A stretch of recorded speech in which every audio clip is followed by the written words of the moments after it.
All right, Joe. Okay. Welcome everybody to 52 Living Ideas. Tonight, we're starting a new series, The Art of War by Sun Tzu. And this series is obviously a very popular series. It's a timeless book. And let me just go over some of the structure on how we're actually going to approach. Each week, we'll be covering one chapter. We'll be reading one section, and then people will have an opportunity to comment about that particular section. And then from there, if we have time, we'll have an open discussion at the end about the chapter itself. So Aman and Jason, would either of you like to share just some thoughts as to why we're reading this work and why it's considered such a timeless classic? Aman, you want to go first? Oh, yeah.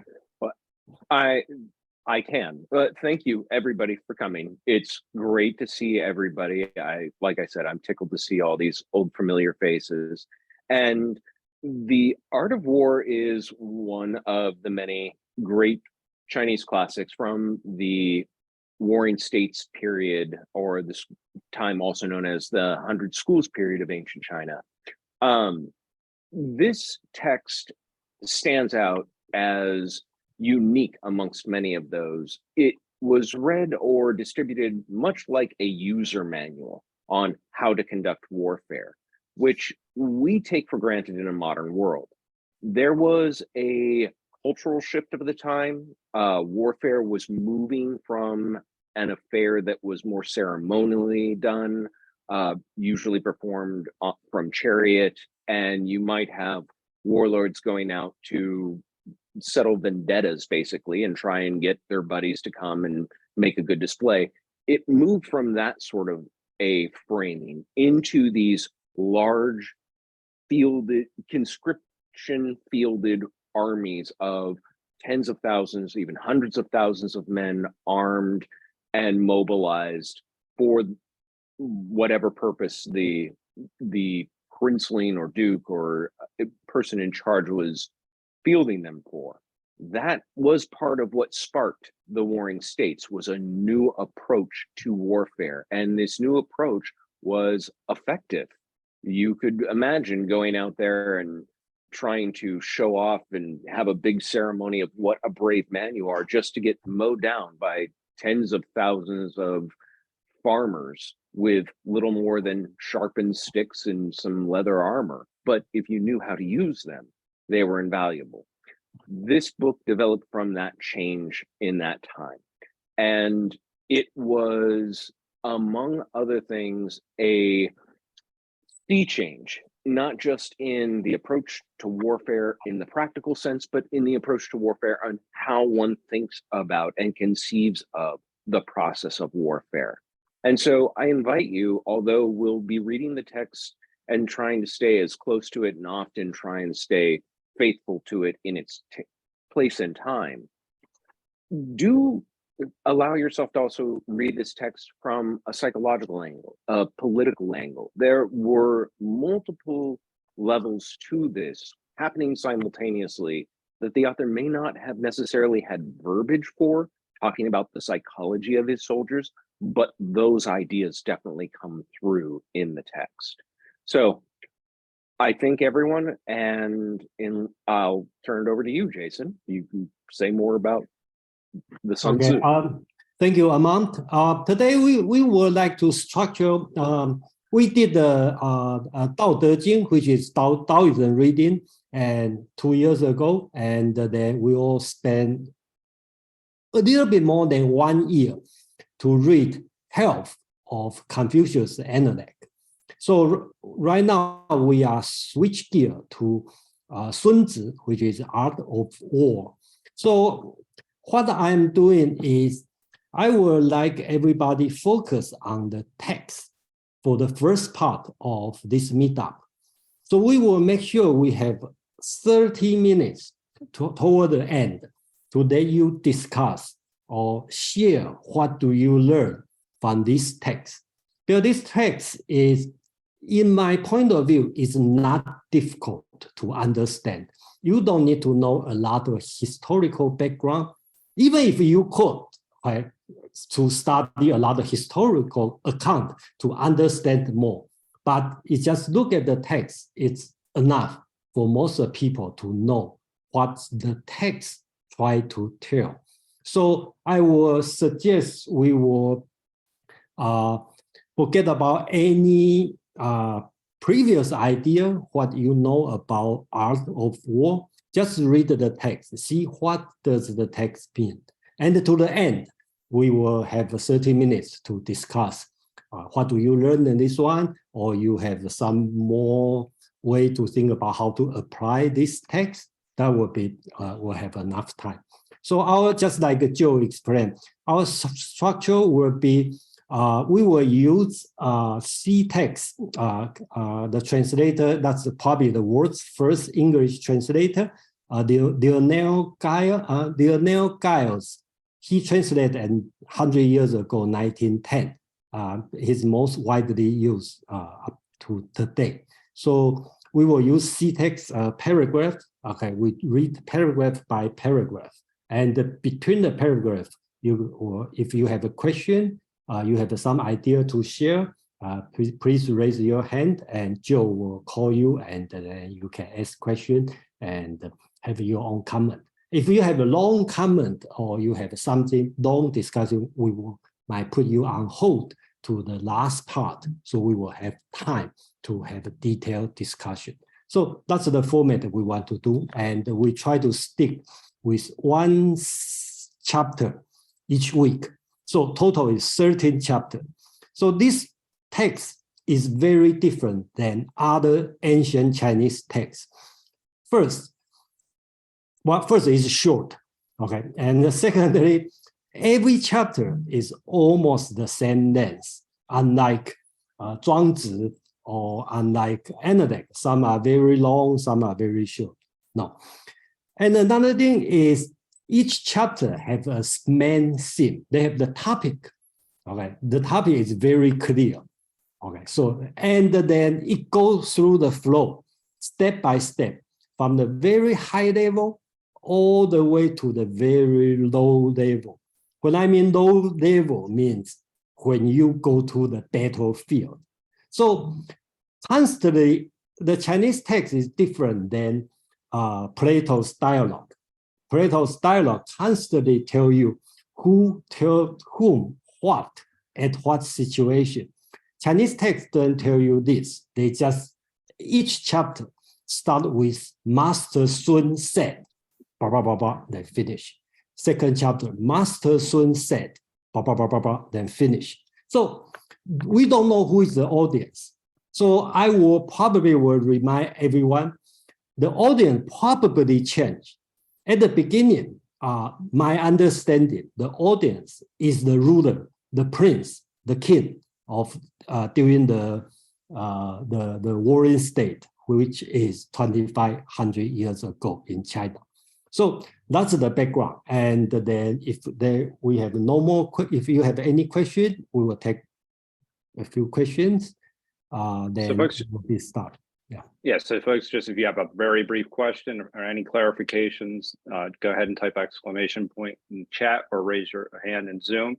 And if not, we can get started. Again, just to reiterate, what we'll be doing here is that we'll be reading one version of the text, and then Jason will take us through his translation, and then we'll go ahead and open it up for discussion from there. So I don't see any questions. Would anybody like to read? Oh, go ahead, Vinique, please. I just wanted a clarification. Aman, the link that you put in the chat, that is the translation we'll be reading from? That's the one that will be pacing as far as chapter breaks and as far as paragraph sections. Okay. Thank you. Jane. I was just wondering. Jane. I was just wondering, Jason, do you think When in the Giles translation, when he says the commander is a constant in the a constant factor, is that what you mean by the ruler? I don't see the ruler there. No, we will get there. Okay. The same way, I create my own translation. So I will share my translation, and the translation will share with everyone. I will post the PDF file so you can have it. Madeline have a question. Go ahead, Madeline. You just answered it. I was going to ask if you and Aman were doing your own translation in Yeah, addition we to did. John's. Thank you. There's no better translation in the world. That's right. So Okay. with that, would anybody like to read? Oh, Penny, thank you so very much for offering to read. Okay. So please only read the first line, okay? All right. Sun Tzu said, "The art of war is of vital importance to the state. It is a matter of life and death, a road either to safety or to ruin. Hence, it is a subject of inquiry which can on no account be neglected." Yeah, that's it. Yeah. Thank you, Penny. Anyone have a different translation, Madeline? Sure. I have the Roger Ames translation. Master Sun said, "War is a vital matter of state. It is the field on which life or death is determined, and the road that leads to either survival or ruin, and must be examined with the greatest care." Okay, thank you. So here is my translation. Okay, first line. Sun Tzu make it very clear. Okay, Master Sun said, "Warfare is a great affair to a state. It is the ground of life or death, a Tao to survival or destruction. It is a subject that must be examined." So the very first sentence, Sun Tzu make it very clear. Warfare is a great, important affair to a state. Okay, it's related to, it's the ground for life or death. And the words he used is Tao. The Chinese word is Tao. So since Chinese character has no uppercase, lowercase, so sometimes I will translate as a lowercase. That means a way, a method. But if I put the uppercase, that means it's a Tao, whatever you want to think about. Later on, we will talk about this. So that's the first sentence, okay? If we will take a few minutes, if you have a question, comment on this slide. Sure. So folks, go ahead and type exclamation point or raise your hand in Zoom, and we'll let Aman, we'll turn to Aman first. Aman also works on the Aman also works on the translation. So we like to hear from him, and we're very fortunate again to have Jason and Aman with us on this journey. Nali. Thank you both. I just wanted to reiterate something Jason was just talking about and draw attention to something. We were kind of jawboning before I believe we turned on the recording about the term Ren being twice in this whole text. And here we encounter the word Tao right in the very opening first sentence of the text. It's worth remembering that Chinese words, like words in any language, can have multiple meanings. And a great example is in English, you think of the word bank. Some of you may have pictured a place to keep your money. Some of you may have thought of the side of a river. Some of you may have thought of how a plane turns. It's the same word with multiple meanings.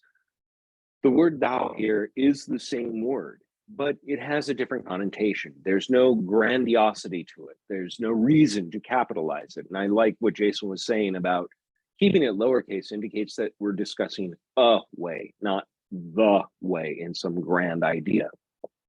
You'll encounter this with the Sun Tzu, especially if you've been following through some of the other classic Chinese texts, where you'll see very similar words and you may think to yourself, oh, isn't that going to be significant? No, in this case, he just means a way, a method, a path to doing something. So I just wanted to bring that up. And I also wanted to say Jason's inclination to retain Chinese terms in translations. There are some translators who think, well, then you're not translating. But there are occasions where the multiple layers or the unique meaning of a word in Chinese deserves that, it makes it deserving of being retained, and it makes it important that the reader actually take some time to familiarize themselves with what might otherwise be a fairly nebulous Chinese concept. Thank you, Aman. So we already have a few people in the chat. We'll go first with Mark, followed by James, followed by then Ocean.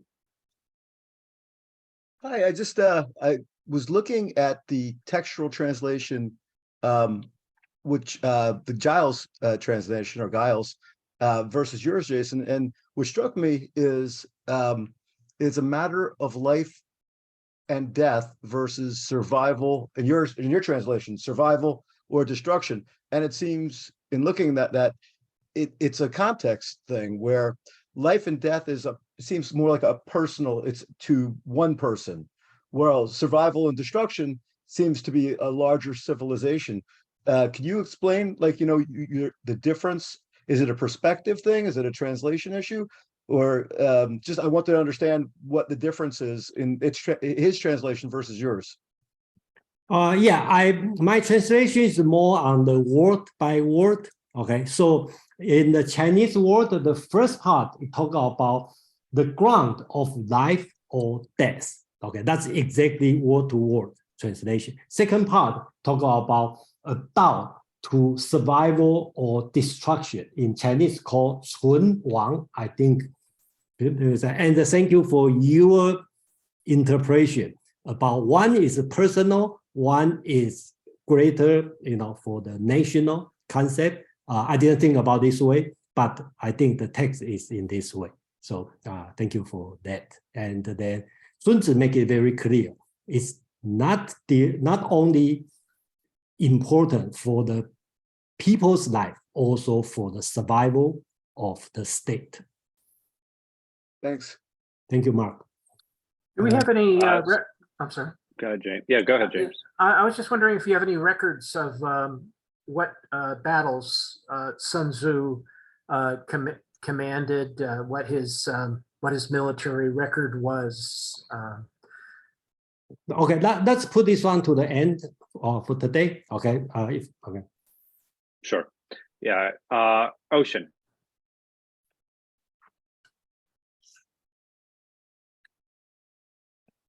Yeah, can you hear me? Yeah. Yes. Okay, first of all, I have a question for Jason and others. So Jason, I'm assuming you can read the Chinese, you can comprehend the Chinese, correct? Yeah. That's correct. I was reading the original text, and I get the, and comparing that to the English translation, and translation itself is, okay, I don't have any complaint about it, but I had just a general question about whether you can comprehend the real original Chinese text. So the answer is yes, right? It is. Yes. Yes. And anybody else? There probably are some people in the audience, but we're going to just read multiple translations and discuss the meaning behind each section. So if you don't have anything, about this particular section, one question, one comment is that, yeah, I agree with the translation. It's importance of observing and assessing the nature of your enemies in order for your state to survive. It's a matter of surviving death. So I agree with that translation so far. Thank you.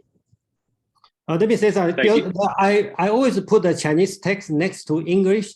So I will be very happy if anyone who knows Chinese and ask question about the word-to-word comparison, or why you Yes. translate this word to this English, and why does this English word match to this Chinese. I will very appreciate for this kind of comment. Yeah. Thank you very much. Thank you. And so far I could be wrong, but did anybody comment the English translation use the word way, W-A-Y, or no? Let's put this one to the end. Because this Yeah, one is a big we'll wait to the Oh. end on that. So we got a couple of hands up, so we're going to keep it going. As far as understanding the original text, there's no such a thing as a way as in the English translation. But I can. Oh, by the way, other thing is I may have to be. Please don't be surprised if you see me disappearing in 20 minutes. Thank you very much. Sure, no problem. Thank you, Ocean. Next up, we'll go with Aman and then Sajay. Sajay, if I'm saying Thank you. I really briefly, because of James' comment, I wanted to point out, he was asking about the historicity and the record of Sun Tzu. The Sun Tzu was written about 200 to 300 years after the person it was purported to be speaking for. And Sun Wu, the actual general for whom it was speaking about, was the wisdom it was crediting and had a battle record that could actually be followed. Thank you, Aman. So Sajay. Hi, can you guys hear my voice? Yes, Okay. I can. So Did I mention? Did I enunciate your name? My name is Saji Gopal. I have a Okay. question, like a war from the perspective of ruling class. War from the perspective of working class people are two different things, right?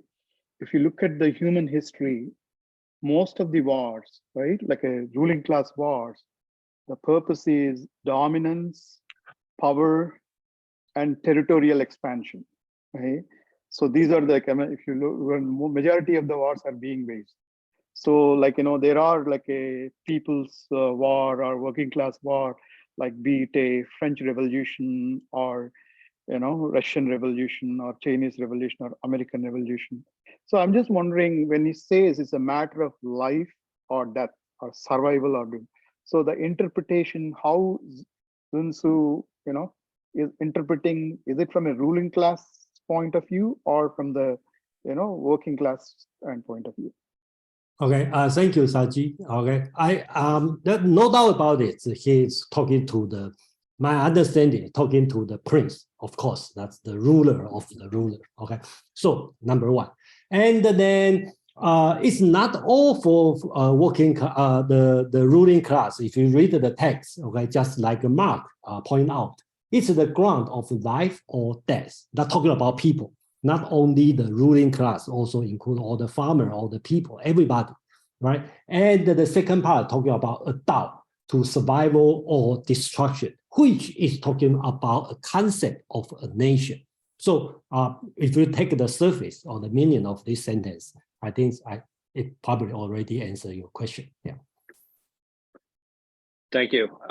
Just one point of clarification that I would like to maybe ask, and you may be able to help me, that this is not necessarily just about war per se, in the sense that we're fighting each other physically.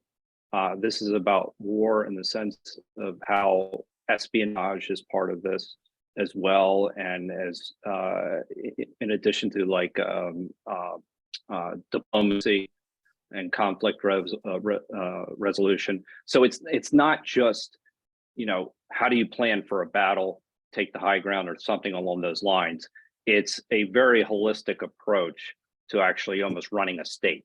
And that's why this text is applicable to so many different areas in modern day life. So I think that this is a really important point. When we're saying war is a necessity, there's many different aspects of it. So I don't know if Aman and Jason, if that was appropriate, but anyway, it goes beyond the military tactics. Yeah, I would say it's very correct, but only correct for this chapter. Okay, so I hope we have a lot of people today. We will moving forward. Okay, for the section 13, you will find out that the audience get lower to lower level to all the way to how to use spy. Okay, which is not the thing you want to talk to the prince. Okay, so you just pay attention. I will mention who is the audience, who is the supposed audience on this chapter. So, but you are right. In this chapter, is talking about to the ruler, to the president. Could I chime in for a few seconds? Yes, Ocean, then Juan, and then we're going to move on to the next section. Yeah. Oh, okay. So, I don't know your name. Your name is I'm Joe. sorry, sir. What's your name? Joe. Oh, hi, Joe. I really Or appreciate Jason. what Are you you asking Jason? No, Joe. I really appreciate what you just said a few seconds ago. Yeah, this book, by reading it, the tone of this book is that the actual combat, the physical war, is the last resort. I think the real meat is to how to psychologically defeat them, so you don't have to actually physically combat. That's the beauty of this book, and I love about the book. But thank you for bringing up. Thank you. Thank you, Ocean. Juan. Okay, very quickly. I think about the high nobility or the people, this book is very interesting because it opened the way for people of low birth to climb the social ladder. Thank you for that. Actually, do you want to expand on that briefly? Because I think that's an important point. Just okay, just 1 minute then. Yeah. Why it opened the way for people of low birth to climb the social ladder? Because it was useful for people having intellectual capacity to be the advisors of the high aristocrats of the nobleman. Because before that kind of intellectual productions, most of the position at court were granted to the cousins and the brothers of the ruler. So, of course, you have a competition within the aristocracy, but access to book or to ideas was not very expanded. And since the writing of that kind of intellectual productions, it opened a door for noblemen of lower station, let's say the gentry, to study, and that those members of the gentry also open the door for people of even lower birth. So if we take the Sun Tzu that we are speaking about, who was born in 544 BCE, he opened something that would last till today with the idea of meritocracy, and he opened also the way to the creation of the first Chinese empire in 221 BCE. So it was a kind of democratization. Thank you very much for that, Quan. So Penny, would you mind reading number 2? And then we'll go to Jason's translation. Probably we can read the 2 paragraph. Yeah, so yeah. Talk about 5 things, right? Yeah, yeah. So 1 and 2, 2 and 3 are actually directly related to one another. So would you mind? Or No, we could that's split fine. it. Thank you. Number 2.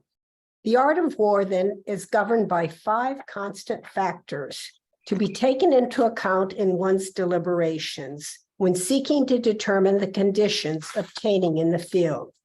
These are 1, the moral law, 2, heaven, 3, earth, 4, the commander, 5, method and discipline. Section 3.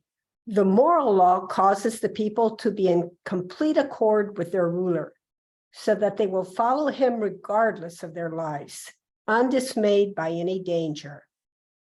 Heaven signifies night and day, cold and heat, times and seasons. Earth comprises distances, great and small, danger and security, open ground and narrow passages, the chances of life and death. The commander stands for the virtues of wisdom, sincerity, benevolence, courage, and strictness. By method and discipline are to be understood the marshaling of the army in its proper subdivisions, the graduations of rank among the officers, the maintenance of roads by which supplies may reach the army, and the control of military expenditure. These 5 heads should be familiar to every general. He who knows them will be victorious. He who knows them not will fail. Thank you, Penny. Jason, go ahead.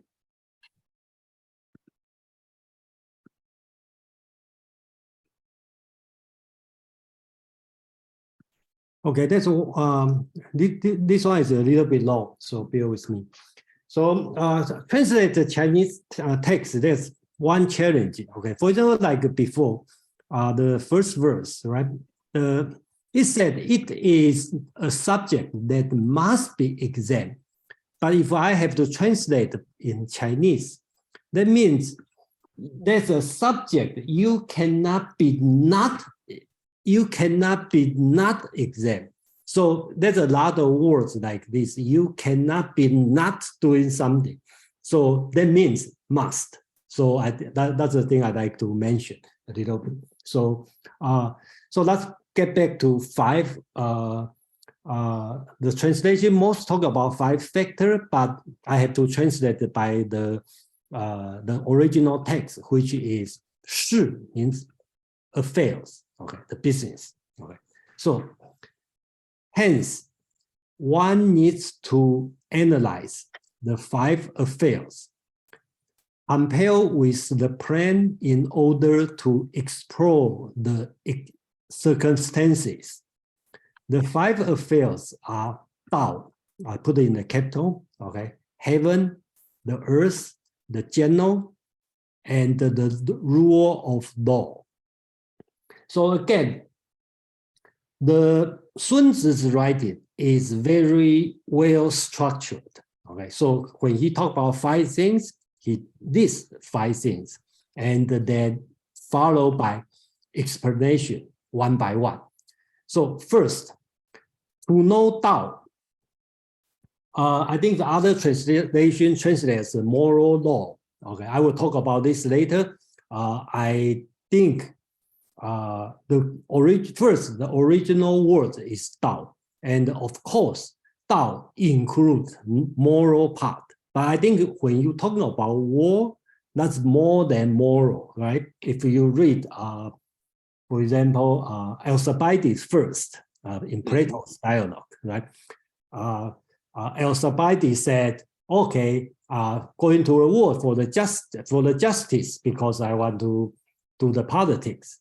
But Socrates asked, "Well, you go to the war, not always justice, right? You are not always on the moral side, but you have the reason to do that."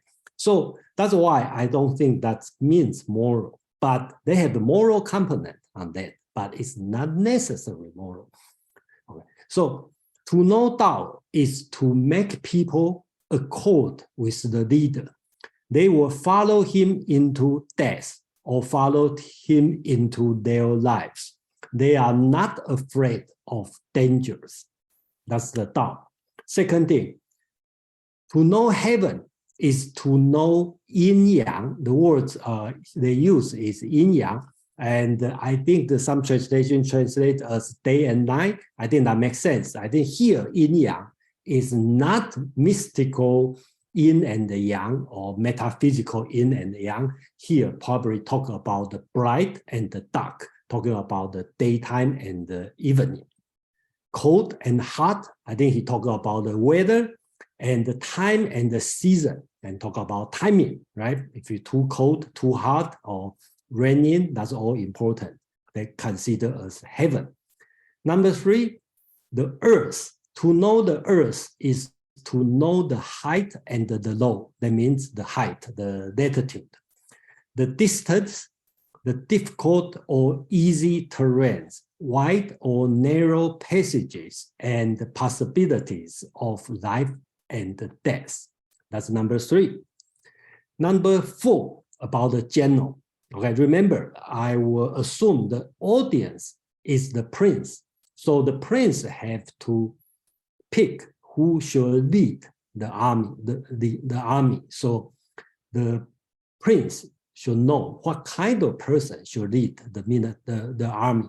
So the general needs to know, to be wise, trustworthy, 人, use the word 人, or we want to translate as human, courageous and firm. That's the character of a general need to be. Number 5, to know the rule of law. Chinese word here, they use 法. If you familiar with Chinese philosophy, 法 means legal, or when we talk about legalism. Okay, so but here probably means, if you can see the structure, that's why I translate as rule of law, is to set up organization, ranking, and logistics. So that means the system, the military system you need to set up. So that's the 5 things. Who should know this? I think the Sun Tzu is telling the prince, you need to know these 5 things. And then these 5 affairs should be familiar to the general. General also need to know these things. He who knows them well will be victorious. He who knows them not will not be victorious. So it's a little bit double negative, but that's the Chinese way to express how important of this message. So, Aman, if you have anything to say. Thank you. You can just see from these next 2 passages, this text is wrought with opportunities to go into a much deeper bend about what does he mean by heaven? What does he mean by yin yang? What does he mean by, Dao, Ren? And he's using these words in a much more pedestrian way. Even if he is talking about the Dao, he is not doing it in a way that is meant to be evocative of someone becoming spiritually aligned with the rhythms and patterns of all of nature. What he's saying is there's a way this whole field is unfolding, and that is something that you need to be aware of. The inclination of translators to put some version of morality to it, I think the one I have calls it moral influence. That is both a result of these translators having been wedded on Confucian text and on the Tao Te Ching. That is not what Sun Tzu is trying to evoke here. No sort of moral law or moral influence. He is simply talking about the conglomerate of everything that is at work. Same thing with Qian, or heaven, or Dao, Wei, Ren, humaneness. But I will say I disagree with Jason on one point, and that is, I don't think the Sun Tzu is telling the prince needs to know this. In fact, I think as we go through the text, you'll see it reiterated again and again. The prince needs to keep his nose out of these affairs. The reason these things are need to know, it is the general who needs to know this, and the general needs to be allowed to be in charge of the army in action. The Sun Tzu is making an argument, a protracted argument, against this sort of princely interfering in the affairs of military, because that was anachronistic to when these princes would go out on chariots and fight amongst themselves for honor, for glory, et cetera, et cetera. And he's saying, no. This is a much more, practical matter. It's an affair that somebody needs to spend time and energy and effort and focus and complete attention to. And that doesn't need to be you. You have more to do as a prince. Let that be your general. Get a general in charge who you can trust and know that you've vetted them so that they are investigating these things. Then let them have their way of running the army, because that is your best route to success. Thank you, Aman. So I see we have two hands up. Again, Saji, and then we'll go with Juan. Hi. I think I mean, I would like to know, what is the purpose? Are you translation, transliteration, and free verse translation are three different things? Okay, like from a linguistic perspective, I know, like, some of you are native speakers, right? Native speakers. But if you really want to make a justice to the author, right, I think the best way is to use a free form of translation, right? Say, for example, the 5 factors, right? I think in one of those 5 factors, right? It is in the first text, it has been interpreted as a moral law. And in the second translation, right, it is shown as a Tao. But I think you have to look into the mindset from the author, right? Is he trying to talk about a war strategy or a war roadmap, right? Like, it could be, sometimes you cannot literally use the technique of translation, right? The author might be pointing to a war strategy or a war roadmap, right? A war path. I think the first factor, that's what I believe. And there is also another factor, like a rule of law. Unfortunately, there is a rule of law in society, and there is another set of rule of laws in the war, right? They're 2 different things, right? Because when you're talking in the context of war, right, it is mostly important, like, the method, the discipline, the military discipline, military strategy, execution is talking from that point of view. It is then the author is not talking about rule of law to govern the people, right? And the last point is, I think there is some reference about people, right? But is it referring to the people or the soldiers, right? Because you might have a large population, a section of the soldiers, right? People will be, will take up the war, right? So is he talking about the loyalty of the soldiers or loyalty of the people, or 2 different things? Okay, I'll rest my case. No, very good. I mean, I just want to quickly mention is that Tao is often in parentheses in this particular, when it says moral law, it will say Tao in parentheses. But number 2 is, yeah, that is a very good question. Is he trying to win the loyalty of his soldiers? Because that's something that I've read quite a bit about with Jason. I'll let you go ahead and answer that question. Let me respond to Saji's question. Okay. About the Tao, okay, I agree on your idea of the translation. I try to go to Sun Tzu's mind, okay, but nobody can really do it. But that's my goal. See what the author tried to say. So since I don't know him in person, only he has his word. So I have to try to find out why he say this word. So the word he used, Tao, okay. So in my understanding, Tao has moral section. If you see on the Tao, including, okay, this thing. One is Ren, which is moral, right? But not all about this. They have others. For example, strictness, right? That's also you also talk about the people will follow me, all right? This one is not always moral, okay? So that's why I translate this way. Second thing about the people or soldier, okay? I think during that time, they care about people, also care about the soldier for the utilitarian reason, right? Because the soldier will fight, people will be the supplement for the soldier.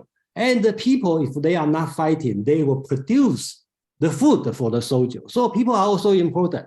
And the reason I translate to people is they use the word mean, okay? That word literally means people, regular people. So that's the reason I do it.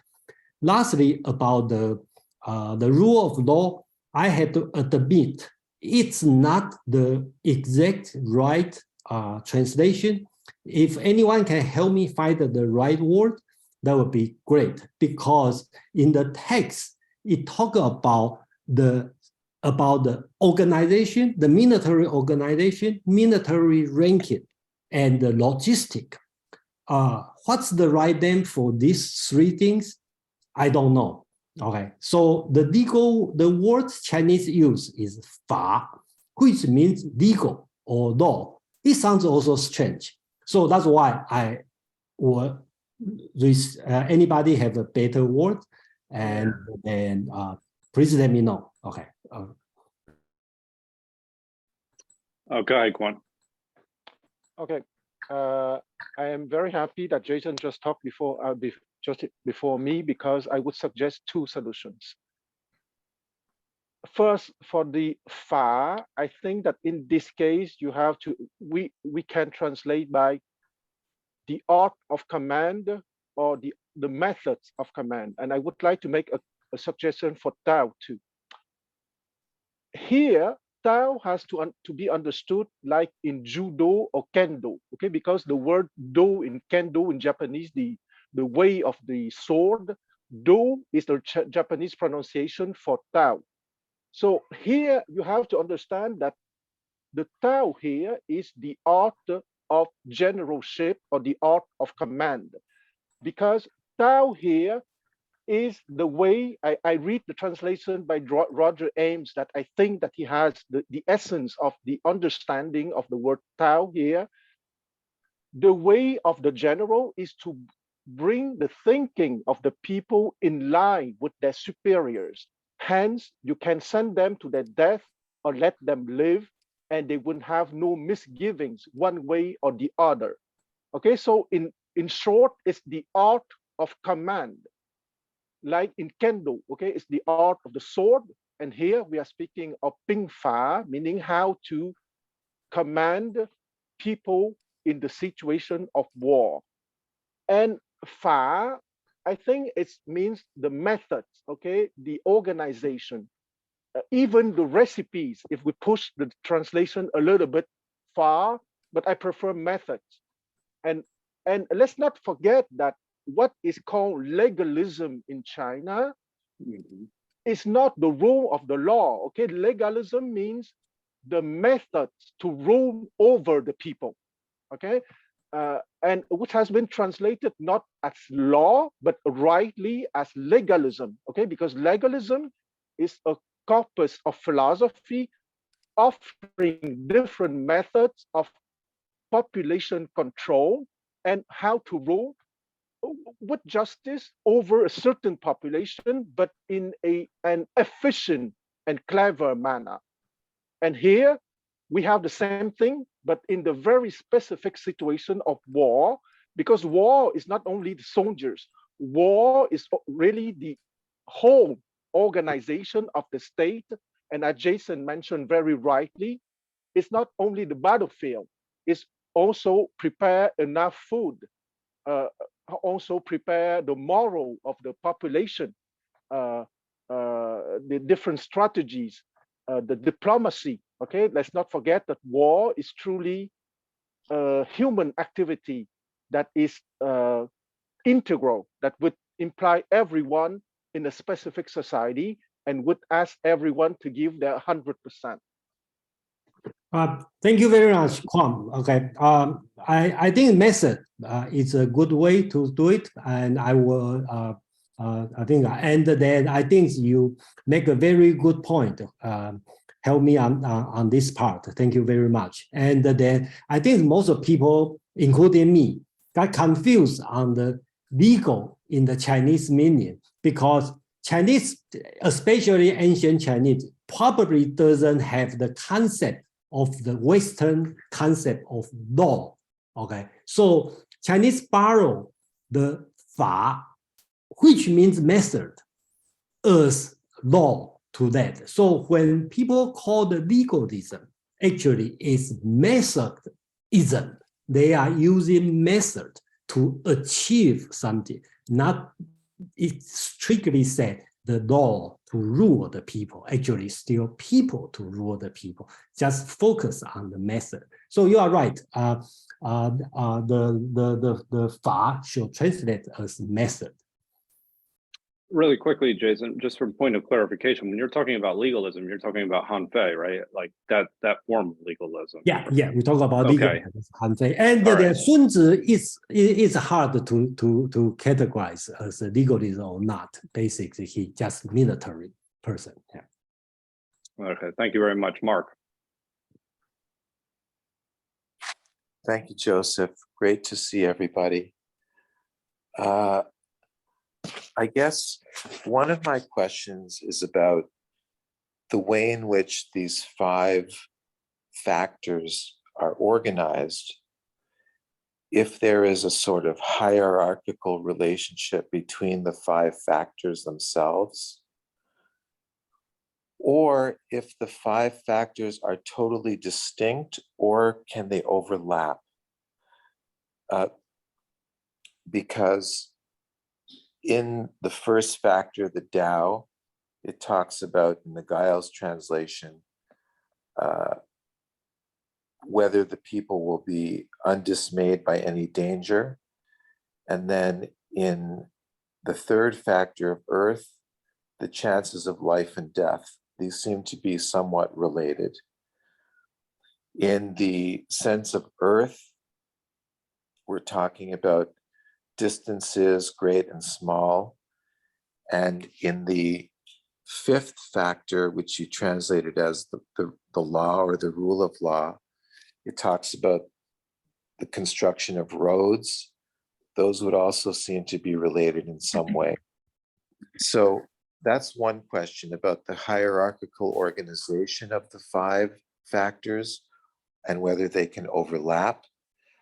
Another question is about, I appreciate what Jason, I think, said earlier about the Tao, that it's not necessarily the moral law in the sense that we would think of in the Tao Te Ching, because I could be wrong, but I thought that there was a strain of pacifism in the Tao Te Ching, and it wouldn't be perhaps appropriate to invoke a pacifist philosophy as the first factor in the art of war. So I hear what you're saying about the sort of trimmed down idea of Tao. And my third question was about, just very quickly, the last section which we read, which I think said, he who knows them will be victorious, he who does not know them will not succeed, something like that. But what if both sides in a conflict understand the 5 factors? Then there's a bit of a paradox, because, or maybe not, maybe they can both succeed. So thank you. Thank you, Mark. Okay. Yeah, I think, do you want to tackle those 3? Okay, let me quickly answer your question. Okay. First question, overlap? No. Okay. Second, Tao. I think you are right that I have no Tao is Tao. It's just if you take to the Western philosophy for 1,000 years, people try to prove the existence of God, but same situation. So that's the highest thing. So you will see Confucius talk about Tao, legalism talking about Tao, and this military person also talking about Tao. Everybody talking about Tao. And if you read the Zhuang Zi, even the gangster, okay, his student ask, okay, is robber, does the robber has a Tao? He said, of course, they have the Tao, okay. So everybody has a Tao. So that's the answer on that. And number 3, very good question. How about both sides know the 5 affairs? Which side will be win? I think continue next paragraph, he will talk about who did the more calculation will win. So then you probably will ask, how about both do a lot of calculation? Who is going to win? Then you have to continue to read. Yeah. Thank you. About the 5 affairs, I will talk about at the end because I have some thinking about these 5 affairs. Jason, if I may very briefly, just because I know we have a lot of hands up, just ask you a brief follow-up on the Tao question, because it was interesting when I was reading through it.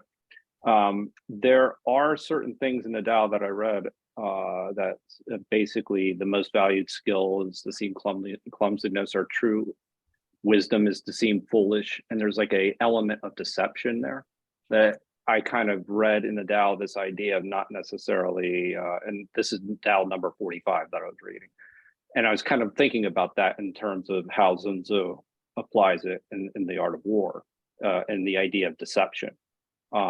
Is there any relationship there? I think it's related. Okay, I think Among and I probably have a little bit disagree on this subject. Okay, my reading is this. I will see first 4 chapters. That's my reading. The first 4 chapters, the Sun Tzu is talking to the prince. For the 5 to 9 or something, Sun Tzu probably talking to the general. Okay, and the rest 5, Sun Tzu probably talking to the commander in the field.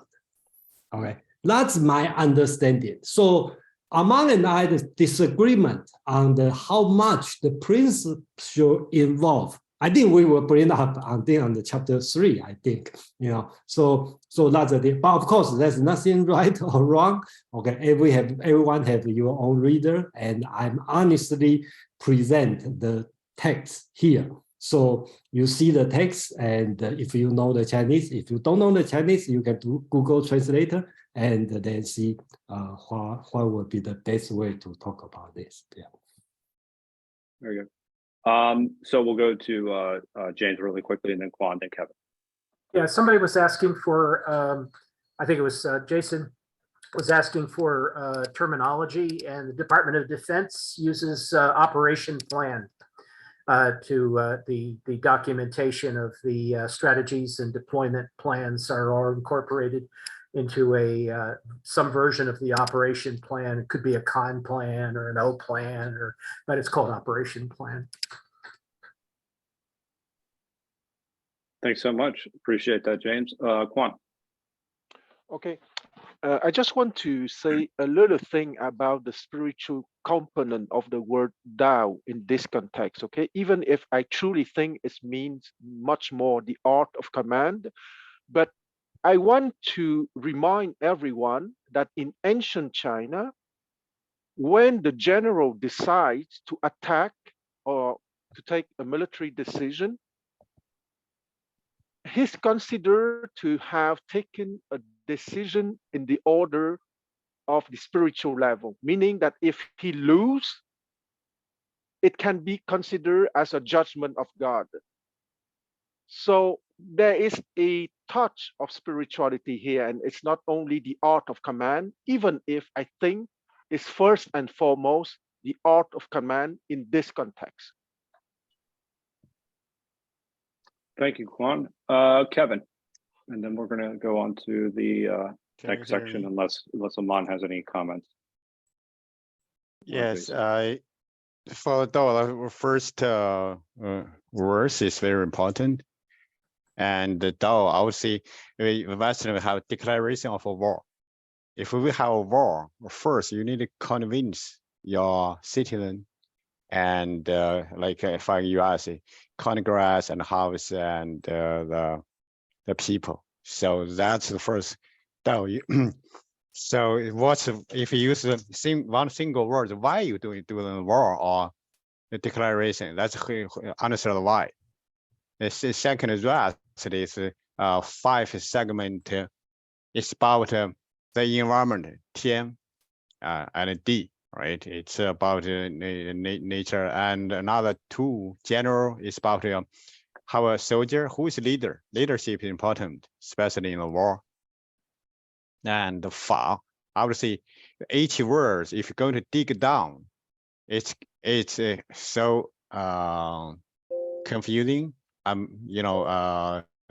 very arguable. So then plus the word itself in China is different to our modern practice. For me, Tao is inextricable.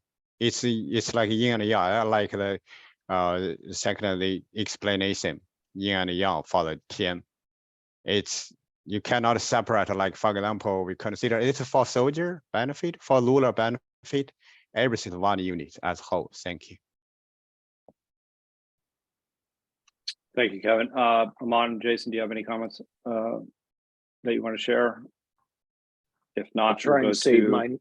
I'll try and save mine for the end, but I'm writing Let me notes. just So I remember. quickly talk about Tao. Okay, that's the, if you pay attention, everyone have their own opinion about what is Tao. That's why I have to translate as Tao. Otherwise, I cannot, I become a favoritism. So that's why I put the Tao with capital on that. Yeah, I think that'll be an interesting theme to actually continue to explore throughout this text, is the relationships between Taoism and even the idea of being flexible, the adaptable, I think is something that reappears in the art of war as well as Taoism. But we can explore that later. That's down the road. So Penny, Jason, would you like to? What do you think? Could we combine 5 and 6, and then? Let's do 4 and 5. I mean 4 and 5. I'm sorry. Yeah, let's do 4 and 5. Yes. Let's do 4 and 5. Okay. Penny, will you do the honors? 4. Therefore, in your deliberations, when seeking to determine the military conditions, let them be made the basis of a comparison. In this wise, 1, which of the 2 sovereigns is imbued with the moral law? 2, which of the 2 generals has most ability? 3, with whom lie the advantages derived from heaven and earth? 4, on which side is discipline most rigorously enforced? 5, which army is stronger? 6, on which side are officers and men more highly trained? 7, in which army is there the greater constancy, both in reward and punishment? By means of these 7 considerations, I can forecast victory or defeat. The general that hearkens to my counsel and acts upon it will conquer. Let such a one be retained in command. The general that hearkens not to my counsel nor acts upon it will suffer defeat. Let such a one be dismissed. 5, while hearing the profit of my counsel, avail yourself only of any helpful circumstances over and beyond the ordinary rules. According as circumstances are favorable, one should modify one's plans. Thank you. Thank you so much, Penny. Go ahead, Jason. Oh, just 1 minute.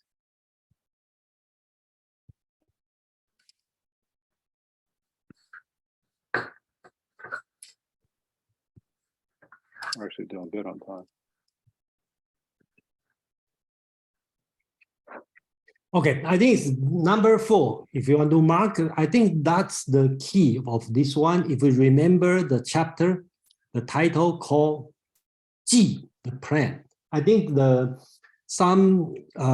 lot of translators call the first plan or the first layout. The guides, the translation called first layout. That's why I changed it, because I have to translate the word Ji as plan. So I think that's the essence of the entire chapter. And probably, or pretty soon, we will answer Mark's question about who is going to win. So, first here you talk about 7 comparisons. So you have to compare your plan. Okay, so let me read it. Therefore, to compare the plan in order to explore the circumstances is to compare the following. Number one, okay, which leader possesses the Tao? Which general is more capable? Who benefits more from heaven and earth?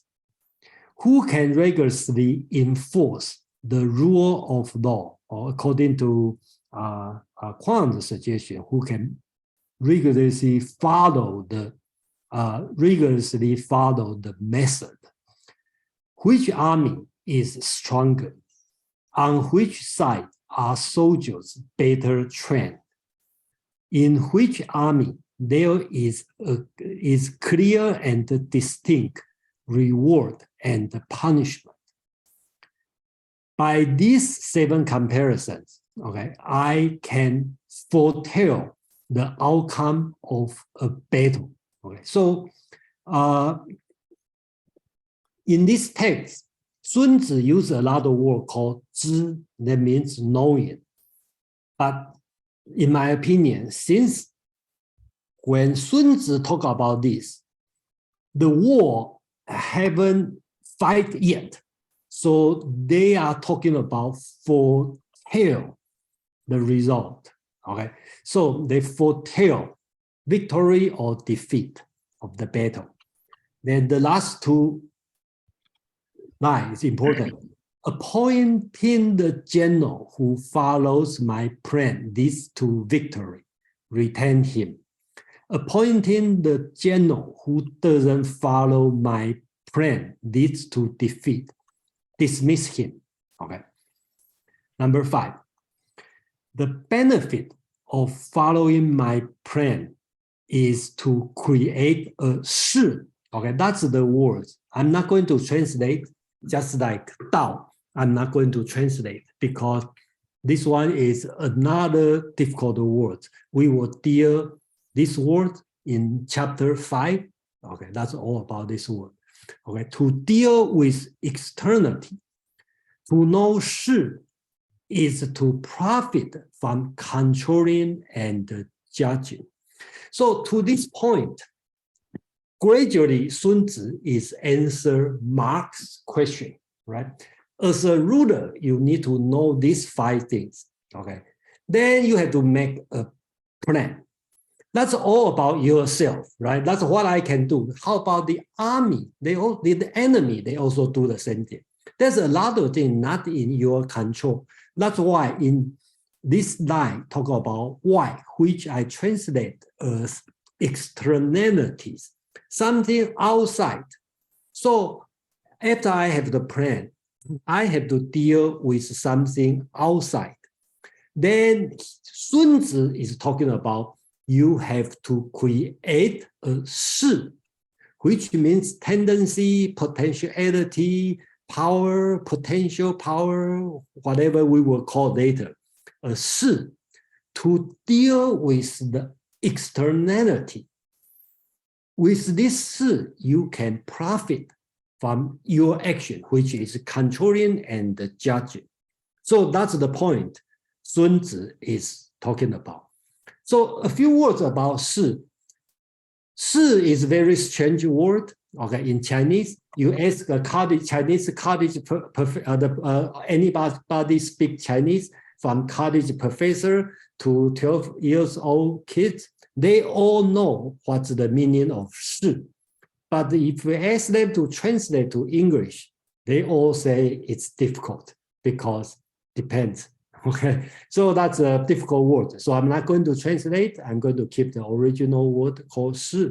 And then in the chapter 5, we are going to talk about this word. Yeah, I'm not crazy. There it is. Yeah, I was just trying to get the etymology of shi into the chat here. Excuse me. Shi is a difficult concept. It's sometimes simply translated as potential force, but there is so much more than just that behind it. It's potential force, potentiality, what could happen, Yeah, the actual word is made up of some very interesting components, which I am dropping into the chat as we speak. There we go. Which general is more capable? Who benefits from heaven and earth? Who has more rigorous discipline? Which army's stronger? Which side's better trained? Who has better rewards and punishments? This seems really pedantic and almost pedestrian to us now, but you have to think about how many centuries of hard-won lessons these have been, and how often those lessons don't stick. Who benefits from heaven and earth? Well, if you ask any army that's attempted to invade Russia in winter, it's Russia. They benefit from heaven and earth. If you ask, which general is more capable, that often, if people know enough of the Sun Tzu, won't be on display until you are actually engaged in a conflict and suddenly you realize, oh, this person is strategically genius in what they're doing. It's not simply, a folly or a misstep. And there are many examples of that in human history. Enforces the rules versus better trained. I want to distinguish between these two things because I want to go back to something Quan said about you would have your cousin or somebody through nepotism who would be appointed in certain positions in an army. If you think about the modern military and imagine seeing somebody get promoted over someone else because of nepotism instead of merit, you would have absolute bedlam within the ranks. Modern armies have learned through this hard-won lesson that promotion through meritocracy is how you keep student or soldier morale intact. If you start disintegrating the law or the method of how you go about promoting and elevating people, then you lose credibility. And the same thing happens to us, even if we're not in a military setting. If you think about a business setting where you should have gotten a promotion, but somebody else did, that credibility just erodes. So this advice is timeless in those senses, but was revolutionary for the time and place in which it was presented. Thank you, Lon. I see Juan has his hand up. Folks, type exclamation point in the chat or raise your hand in Zoom if you wish to ask a question or comment. Yeah, I would like to come back to Shu, which truly has many translation. And one of the translation that I like very much is a configuration, okay? Because configuration is not only the physical configuration, but it can be the psychological configuration, the financial configuration, the state configuration, any kind of configuration, physical, psychological, spiritual.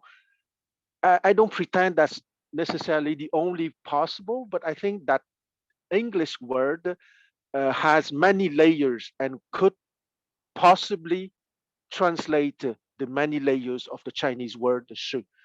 The other thing is that I look at the shu that Amon put in the chat, and it's the the traditional version.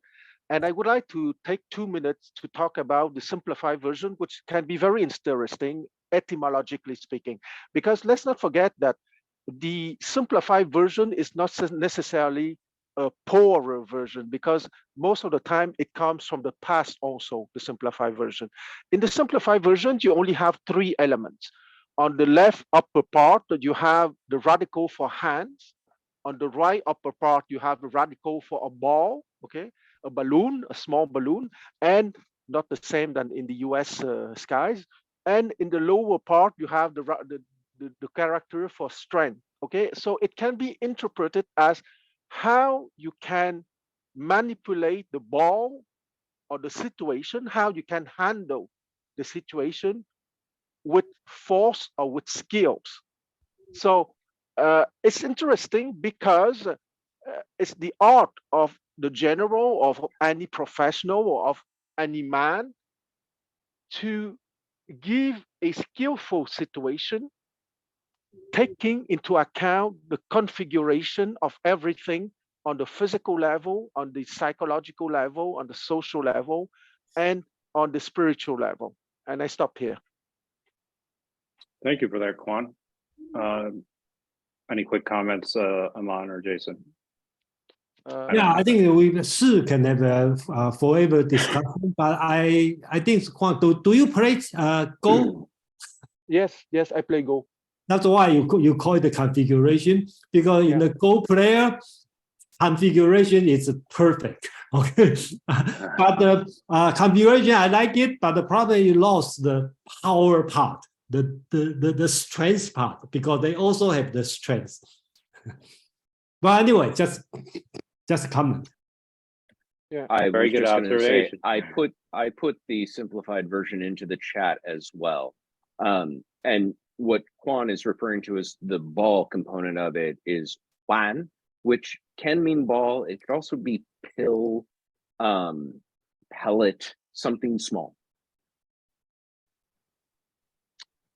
Very good. Thank you both, Aman and Jason. We'll go next to James. Okay, I think I really love the concept of heaven and earth. This is beautiful. It's like Oman said, it's not. It's like trying to attack Russia in the winter. Exactly, and it's stealing. It's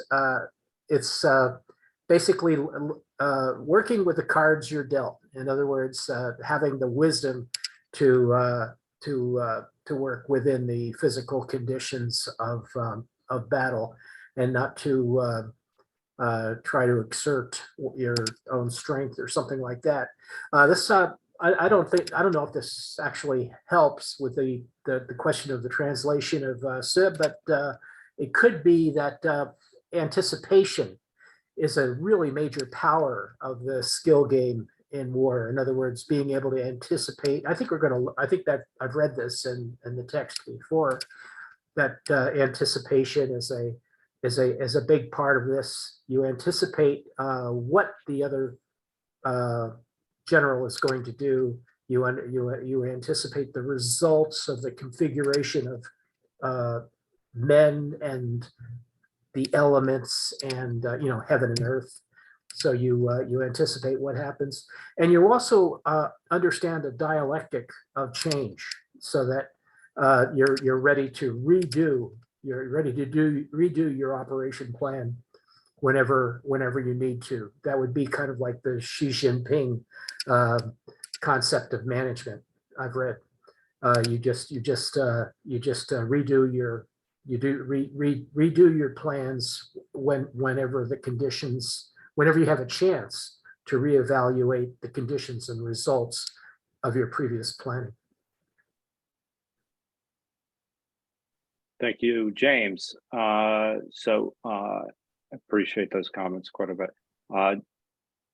Mark. I'm just going to ask again about the idea of overlapping. And because I'm reading this for the first time and I'm just trying to get a handle on it. So for example, in the 7 conditions here, is the 4th condition, on which side is discipline most rigorously enforced? Does that overlap with 7? In which army is there greater constancy, both in reward and punishment? Thanks, Joe. Okay, let me answer. Okay, they have the overlap on this one. Yeah. The first 5, that's just my opinion. I don't see they have the, I think the 5 is 5 point you take serious. And this 7 is more on the general question, okay, to ask yourself, okay. And then the first 5 is 5, because in the original text, I didn't literally translate. In the original text, the text said 1, the Tao, 2, the heaven, 3, something. And then on this 7 comparison, the text doesn't say 1, 2, 3, 4, 5. Just say which prince possess more Dao, which general is more capable. So it kind of like ask you a bunch of questions. So I think the importance is different. Yeah, it's, and I might be wrong with this, but I look at the first 5 as principles in this particular instance, and it's more of a framework. And while I look at the next 7 words predicting as the practical aspects that sit under those principles, the actions that sit under those principles. That's my thought. I don't know if anybody agrees or disagrees. Feel free, but go ahead, Quan. I think what you said is very interesting, Joe, because fa, I suggested to translate fa by methods, but I think that we need 2 English words to truly translate fa. And the first is what you just said. Fa, I would suggest to translate it by principles and rules, or principles and regulations, or principles and applications, or principles and methods. I was not too happy with methods because the principle part was missing. So I would say principles and method, or principles and regulations to translate fa. Yeah, and that's a very important distinction because these are things that can be broken and not applied in all scenarios, whereas the principles are, this is a framework for how you approach war. But Mark, go ahead. Do you have a comment? Yeah, thanks. I was just wondering, under the, I know you said they weren't really numbered, but the 5th element, which army is the stronger? Would we include the weapons and technology in that? Because we know, for example, if certain Greek cities had better triremes ships during the Peloponnesian War, they may have won a battle.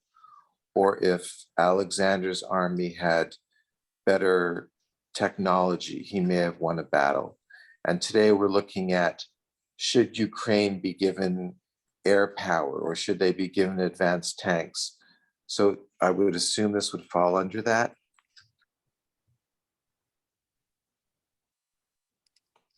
Yeah. Which number were you referring to again, Mark? Can you repeat that? Number 7, was it? I think it's number 5 in the Giles. Which army is the stronger? Jason, you're muted. Okay, so that's the one. That's the Chinese word, 兵重孰强.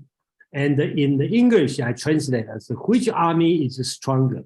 So it doesn't mention. If you ask me, the text doesn't answer your question. It just say who is stronger. And the words 强, I think during that time means the power of military, probably including some technology, but you probably can think during that time, there's not much technology invention during that time. So could be, I think, go ahead. I think that's can I ask a question? Because I think that's a very important point, because these are 20 warring tribes from what I understood, if I'm understanding it correctly. And there wasn't a lot of differences, maybe in the number of individuals that are, in the number of individuals in a particular group may vary.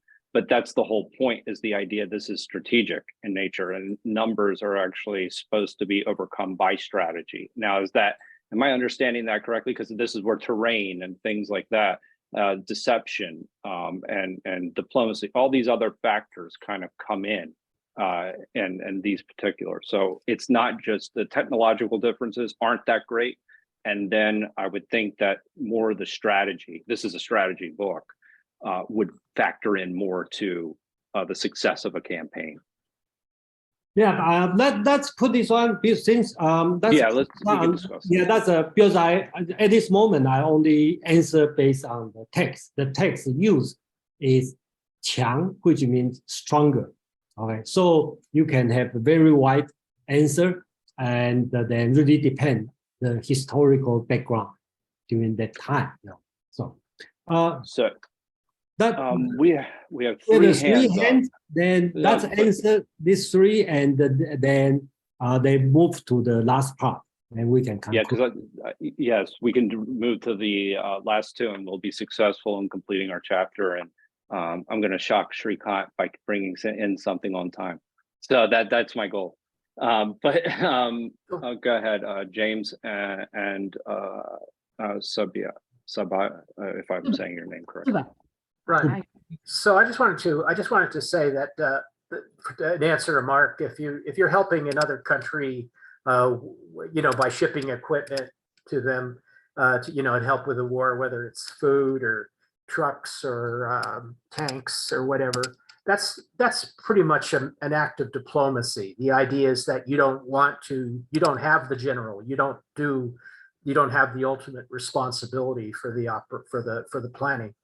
But maybe you do help with the planning, though, under the covers. But the idea is that other people are going to another country is fighting. You're doing diplomacy. You're sort of picking a winner. This is the country that we're going to help, Ukraine. So that's the it's not exactly the same as being a general in the war. Thank you. So next is Sabaya. Forgive me if I'm not. Thank you. Yeah, no worries. Okay, I'm throwing me off a little bit about the competency of the general, where I think one of the qualifications is whoever is a better general will be winning. What is the measure? I mean, I guess there's no definition of what is a better general so far in this, right? I think that's a great question that we could take maybe for our short and sweet, the one that's winning more. So there's no other qualifications. Okay. That is a good way of approaching it, but it's a deep question that you're asking, and we'll definitely bring it back if we have time for discussion at the end, and hopefully we will. Thank you. Great question, though. Quan.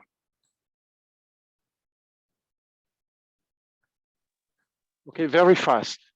There was truly a difference in technology and culture among the states in China at the time. Okay, so Sun Tzu, for example, was a nobleman of the state of Qi, and Qi was definitely much richer, much more organized, capable to make better weapons, and precisely having a superior organizational culture. So there was a difference. Okay, I want to come back to that too, because what is better as well, and what is better and what is technology, and it's in that particular instance, it's just more. Did they have different weapons? That's the thing I would be more. Yes, for example, superior metallurgy to make swords, for example. Okay, interesting. So we will. That's going to be an interesting question to follow up on. I have it down, and we'll go to the last two, number 6 and number 7. If Penny, if you'll do the honors, and thank you again for reading. Okay. Section 6. All warfare is based on deception. Hence, when able to attack, we must seem unable. When using our forces, we must seem inactive. When we are near, we must make the enemy believe we are far away. When far away, we must make him believe we are near. Hold out baits to entice the enemy.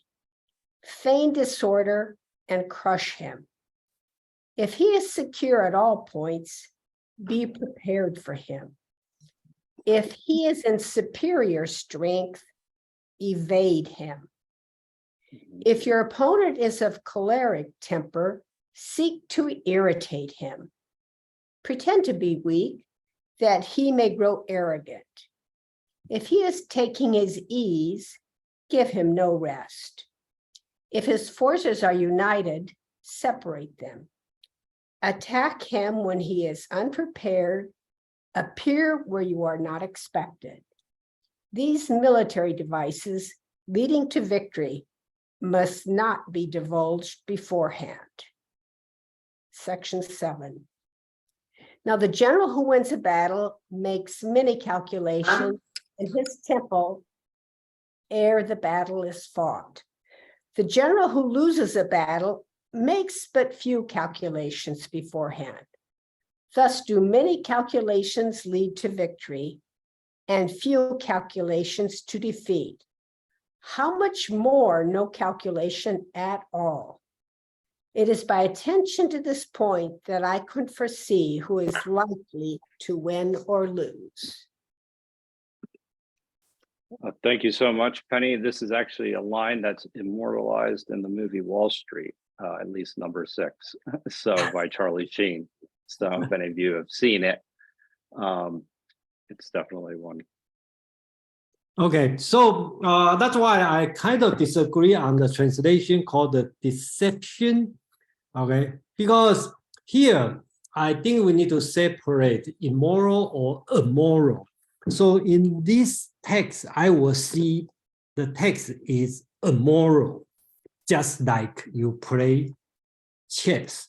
You try to hide, you don't follow the morality of be honest, tell the truth when you play chess. So that's the example. So I try to pick the right word, Chinese word called 鬼, okay, 鬼道. Or again, the Dao appear again. So I call it, they call warfare is a Dao, lowercase, of craftiness. Okay, that's the way I try to pick as a moral word. Okay, so kind of play trick, okay, for the purpose of winning. Then Sun Tzu this, a few things. I think we probably take the following more rhetorical than, guideline. I think that's what he's trying to explain, what he meant, craftiness. So he said, hence, we appear incapable while capable, inactive while active, near while far away while near. Entice them by using profit, occupy their base when they are in turmoil, be prepared when they have strength, avoid conflicts when they are strong, irritate them when they are in fury, be humble in order to make them arrogant, harass them when they take ease, separate them when they are united, attack them when they are unprepared, appear when appear where this expected.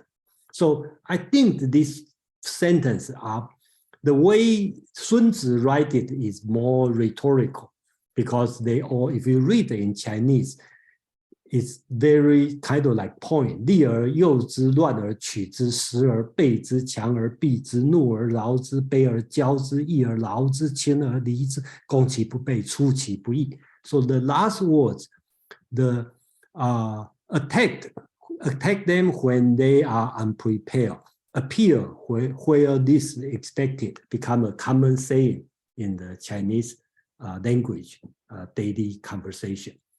So for military professionals, these victorious crafty schemes cannot be telegraphed beforehand. So the last sentence is really interesting, and Among suggests telegraphed. Okay, so the Chinese words called 传. So that's a big question, right? So when he talk about this one, he said cannot be taught or be transferred, be telegraphed beforehand. Why? One question, one answer could be it's a top secret. Okay, so don't tell other people. It doesn't sound right. It doesn't sound really a top secret, right? And why he said that? I think that's an open question. Okay, but my understanding would be these words, this craftiness sounds easy, but don't take easy because you need practice. That's why Sun Tzu said that. But again, the text just said cannot be telegraphed beforehand. That's it. So that's up to you how you're going to interpret this text. So let's see the final, and then this one is answer Mark's question. Okay, on the finally. Okay, the winner makes many calculations in his temple before a war is fought. The loser makes few calculations in his temple before a war is fought. Many calculations lead to victory. Few calculations lead to defeat. How can one make no calculations? From this point of view, I can foresee victory or defeat. So if you take the whole, okay, before I talk about, let me talk about temple. Why does the temple show up? The Chinese word here called 妙算.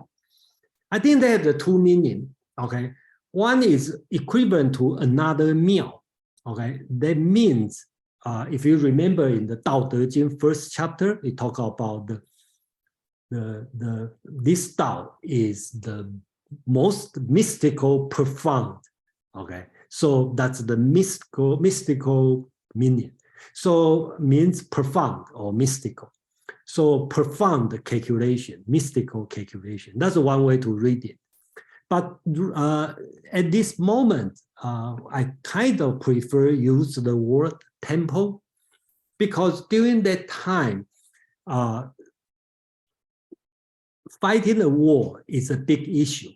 So the general and the prince, they probably would go to the ancestral temple to do some ceremony and ask your ancestor, you know, what's going on, and probably would do some divination, okay, to decide when, how, whether, okay, any kind of question.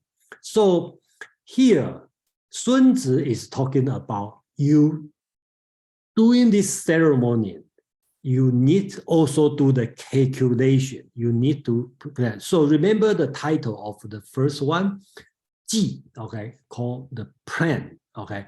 So this chapter, Sun Tzu is telling, making a plan, and then also answer Mark's question. Both sides making the plan. Who is going to win? Sun Tzu said he can foretell the winner, because those who make many calculations will win. Before the war is fought, okay, will win. Those who make few calculations will lose, okay. So that's Sun Tzu's answer to Mark, okay. But you may ask, how about both make the same calculation? They make a lot. Who is going to win? Then we need to go to the next chapter. The next chapter, just give you hope everybody join next week. Surprisingly, that he is talking about financial plan, okay? And that's what I want to answer about the technology. Because before technology, Sun Tzu have to talk about financial plan. That's my understanding on the next chapter. So hope you join for the next week for chapter 2, talking about what's after you from the planning to calculation, what's the next step. And this journey is going to bring you step by step, okay, all the way through to the battlefield. Yeah. Thank you, Aman. Thank you, Jason, and thank you, everybody. I want to give enough time for everyone to get their comments in, and I wanted to comment 1,000 times, if not once. But I think the most succinct way is by sharing a little story about what I consider the best job interview in history. And whether or not this is historically accurate is another matter, but Sun Tzu, the famous of Sun Tzu's Art of War, applied for a job outside of his native state with his 13 chapters. And when he found a prince willing to accept him, he said, can your method work on anyone? He said, yes. He said, how about a bunch of women? Which was chauvinistic, but he said, absolutely. And he said, fine, bring out my concubines. So a platoon of concubines were brought out, giggling and moving about and holding their spears. And Sun Tzu said, when I say about face and line up, you do these things. Ready? And he called the command, and they continued to giggle. And he said, all right, if I give an order once and I have been unclear, then I am at fault. Here was the order.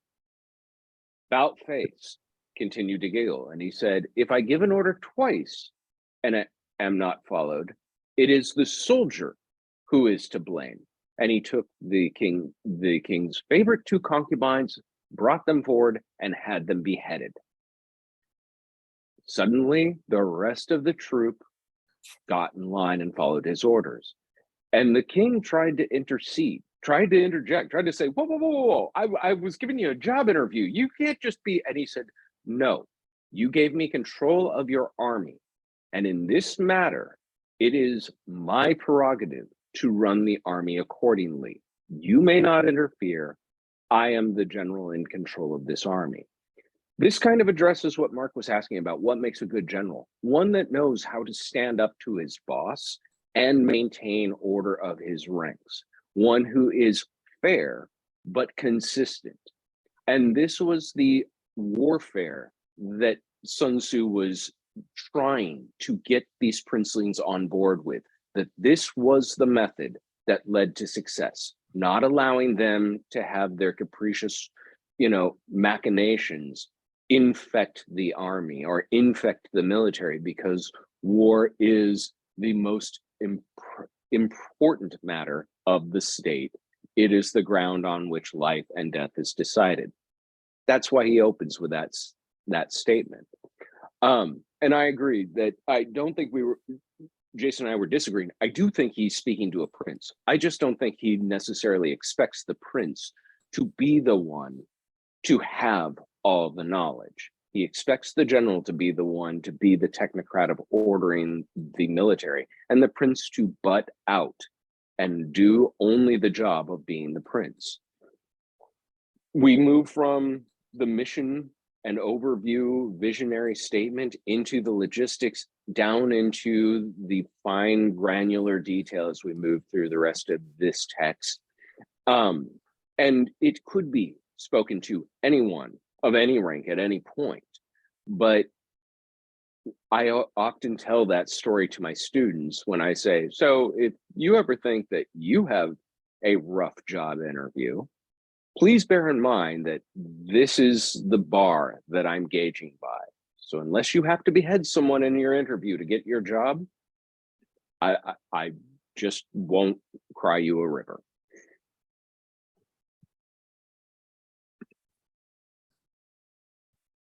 That is an awesome story. And I very much appreciate you sharing that. That's fantastic. And I do actually, and want to come back to something that's really profound that you talked about, is that somebody that is fair and consistent when you're talking about leadership, and as far as getting loyalty is concerned, is because actually knowing where you stand with your leaders is something that's critical. And, that's something, again, that is kind of timeless, and one of the timeless lessons that we can actually learn from this. Thank you for sharing that. I'll never look at an interview the same way. Quan and Carly.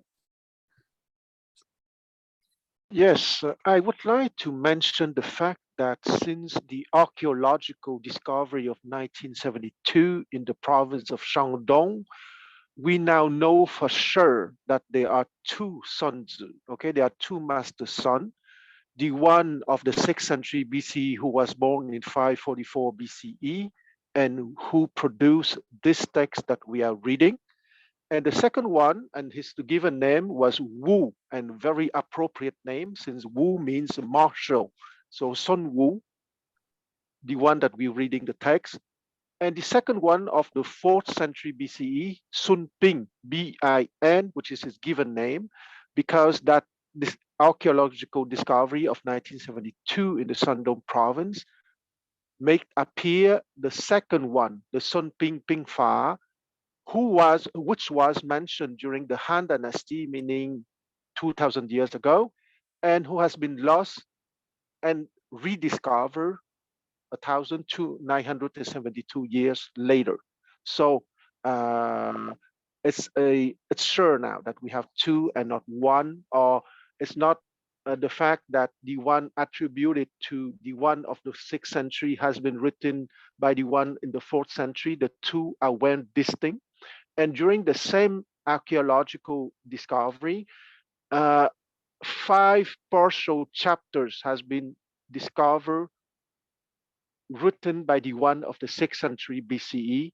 And if you read the Roger Ames translation, you have those 5 supplementary chapters for this Sun Tzu, the 13 chapters versions.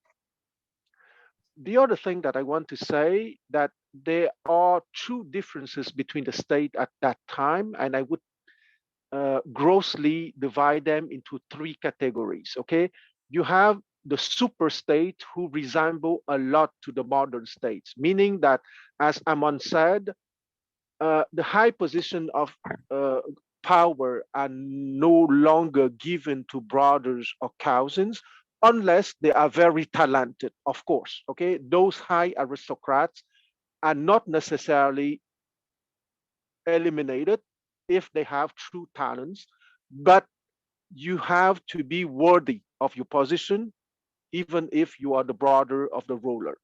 And you have industrial production of food, you have industrial making of weapons, and you have a true state organization with a bureaucracy, and you have to be responsible for your actions.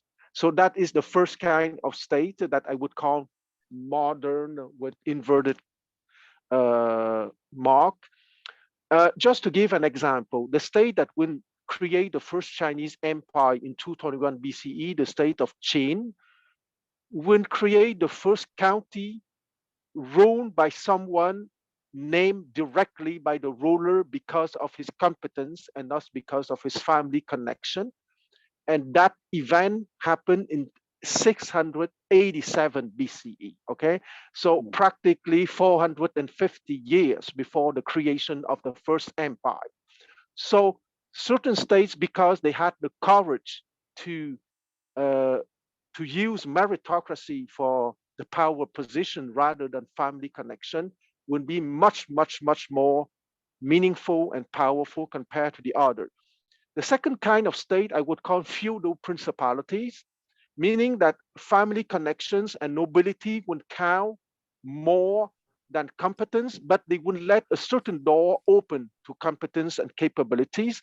And the third kind of state that would disappear very fast because they are not efficient would be called by me family business, okay? And those family businesses, most of the time, that state is formed by maybe 3 or 4 cities with their countryside, meaning a state maybe in the order of 5,000 or 6,000 square kilometers.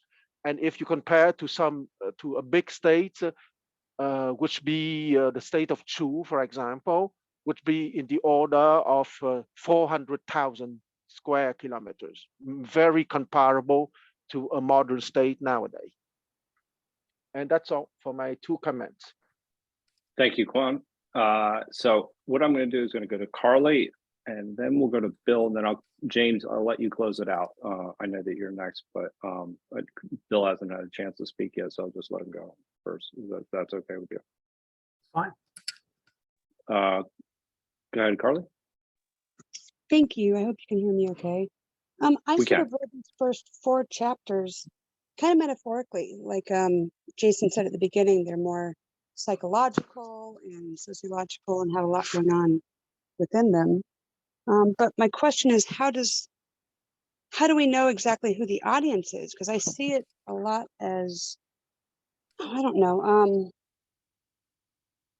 that there seems to be a lot of deception and wisdom hidden within each line and within each section, perhaps for different audiences, but also for overall audiences too. So Yeah, I spoke this at the beginning. The text only said Master Sun said, they finished. The chapter 2, Master Sun said, chapter 2, didn't have audience. So I just have to assume the first 4 chapters is talking to the prince. Then the next 4 talking to the general. And the last 5 or last whatever talk to the commander in the field. That's my assumption. I impose it. Okay, so you can use your own free imagination to think about who is the talk. But at least it's better than 道德经. If you through the 道德经, we really have no through. Okay, who is the audience? It just bursts out a few words, and we don't know who is the speaker, who is the audience. Thank you, Jason. And so we'll go to Bill next, and then we'll close out with James, and then we'll try to go to some closing comments. Go ahead, Bill. Welcome. Thanks for calling on me. So he talks about, the author talks about the factors that contribute to victory or defeat. And I'm wondering about the definition of defeat. It might seem like it's obvious. If you lose territory, you lost. We're defeated. But that only refers to a war where the end goal of the war is gaining territory, a war for net gains. But that's not the only kind of war. There's also a kind of war where it's a war of loss avoidance, a choice between the lesser of 2 losses, in which one army is going to lose territory either way, but it's either going to lose X amount of territory or X plus Y amount of territory. And the way to limit its losses to X is to make sure to impose enough costs on the conquering army that it stops after taking amount of territory X, rather than continuing on to take territory X plus Y. And so in that situation, you know, even though the army that lost X amount of territory, it was defeated in that sense, but it gained a victory in the sense that it imposed enough costs on the conquering opposing army that army was deterred from trying to take X plus Y amount of territory. So the definition of victory and defeat is not quite as simple as it seems. And I don't know, maybe the author will get into this issue later in the book. So I just want to put that issue on the table. Yeah, thank you, Bill. Yeah. Very good point. And I don't see the author Sun Tzu make a clear definition like you are talking about. But definitely Sun Tzu is aware defeat doesn't mean you are over. So in chapter 3, you may want to pay attention on that. Is he doesn't talk about winning or defeat. He talk about know yourself and know your enemy. He not saying know yourself and know your enemy, you will win all the one. No, he said you were not in danger. Okay. So I think that's the key, you know. And the next week, chapter 2, he talked about this. He didn't specifically talk about defeat doesn't mean you totally over, but he talked about important is the financial, the concept of financial. Do you have enough money to continue this war? Okay. So good question. And then very good question. I wish Sun Tzu has a clear, much answer than the current text, but that's what I know, you know, so far. Resource allocation, and so we'll go to James for closing, and then we'll go from there. 6 or 7, 6 and 7 are. I just wanted to mention 6 and 7 are. I live in Las Vegas, and this is Texas Hold'em poker. Yeah, the whole 6 and 7, everything. There's a movie called Rounders. If you've never seen Texas Hold'em poker, that's the movie Rounders is about. It's a very good movie. But the idea is that everything is deception, appear when you're not expected. If when he has superior strength, evade him. Make sure you do more calculations than he does. Yeah, it's exactly how the top players play. No, I mean, I think, again, these are many times how things, that there are a lot of timeless lessons. A lot of the things that you can take and extract from here can still be applied today. And as I mentioned, I think last week, if you look, this is under the business and economics section, more times than not. So that these are timeless lessons, and I think it's written in a way. And actually, we've had presenters here from the OODA loop that have provided us a presentation, which for those who are not familiar, it's just it's a survivability model used by somebody named John Boyd, and you can look up our videos on those. But basically, Sun Tzu, The Art of War, was actually included in one of their presentations. So this is something that's timeless and can be applied to a number of different situations. Unfortunately, it doesn't look like we're going to have a lot of time to get to some of the questions that were posed that I thought were actually very good questions, and maybe we can follow up with them in the next week. In the sense that, what is it that makes a good general? How does the Tao relate to this? That these are some questions that I think are very, very good. Unless anybody wants to, Jason or Armand, if you want to make quick comments about those. The time, and I think that's a good question, and then we will keep going, for the next following 12 weeks, and I believe the question will come out. Yeah, so I think that's kind of the thrust of what he's painting the picture of. What makes somebody good at this? He was, like I mentioned at our last week, this is Sun Tzu, Master Sun. He receives the honorific master despite not being gentry, not being a shirt. And he broke the mold when Quan was talking about that sort of meritocracy of people evolving. There were basically two ways to raise in Chinese society, through scholarship and through warfare.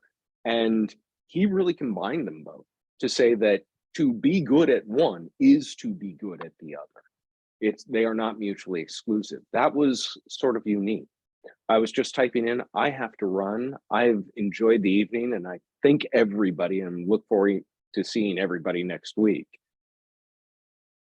Thank you, Aman. I thought that this was fantastic, but Shrikant has some comments that he would like to make, so I'm going to turn things over to him. But I just want to reiterate, I thought that this was going to be a lot of fun coming in, and it has definitely met expectations, and I'm looking forward to the following chapters. I hope everybody here this evening, you asked some fantastic questions, great points.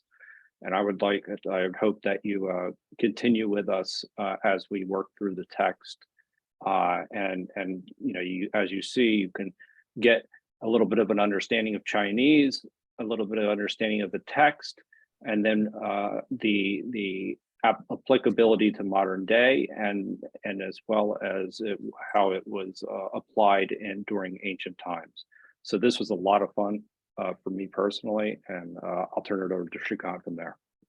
Wonderful. Thank you. Thank you, Joel. Thank you, Jason. And thank you, Aman.